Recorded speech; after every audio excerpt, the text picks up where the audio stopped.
Tony Blair was behind Donald Trump's Middle East peace deal.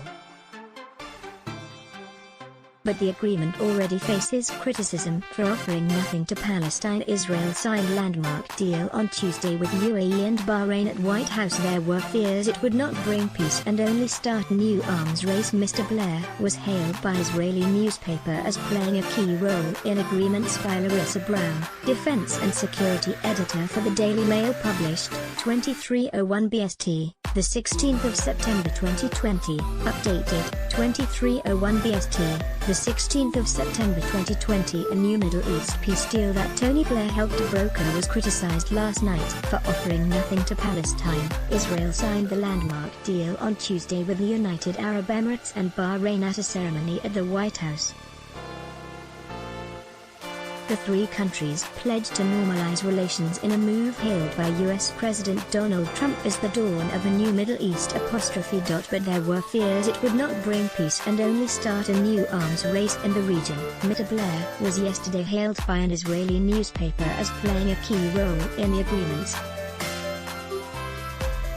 It was lauded by Washington, and Foreign Secretary Dominic Raab said he hoped others would follow its lead.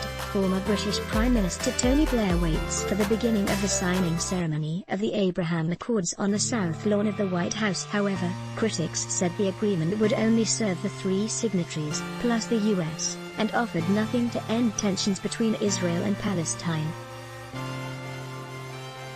Republican pollster Frank Luntz said Mr. Blair was a rock star at the deal signing in Washington, D.C., adding, "People were lining up for photos with him." Mr. Blair first brokered informal talks between Israel and the UAE in 2015, using his strong relationship with Israeli Prime Minister Benjamin Netanyahu to get the then quarreling sides to sit down in London.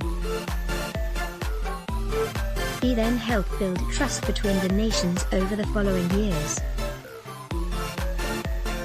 The former Labour leader praised the agreement, which he said was the only path to peace and would eventually be of benefit to the Palestinians. Critics pointed out the agreement paves the way to a lucrative arms deal between the US and the UAE, which it wants to sell F-35 jets, pictured, to despite previous objections from Israel. The deal saw Israel, the UAE and Bahrain agree to open embassies and establish new diplomatic and trade ties, particularly in tourism, technology and energy. It also opened up airspaces between the trio. The overall goal is to bring peace to the whole of the Middle East by ending tensions between Israel and Palestine. Mr. Blair said, "I believe in time the Palestinian people will understand that it is only by radically changing strategy that the legitimate aspirations for a viable Palestinian state can be realized." Most Arab states have boycotted Israel for decades, insisting they would only establish ties after Israel's dispute with the Palestinians was settled. But they have been increasingly worried about Iran's influence in the region, and experts say the main focus of the deal was about alignment against that regime.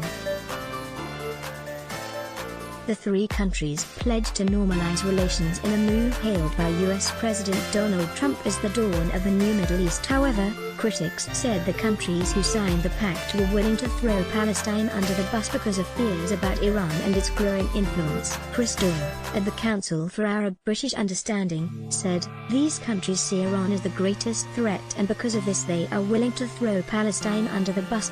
Critics pointed out the agreement paves the way to a lucrative arms deal between the US and the UAE, which it wants to sell F-35 jets to despite previous objections from Israel.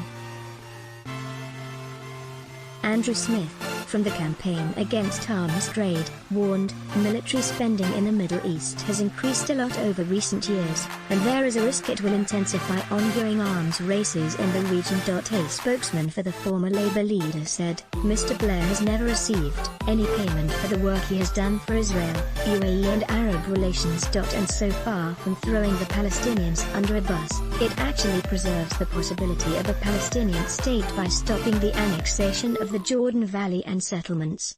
Let's block ads. Why?" Show your love for him. Click the link in description. Thanks for watching.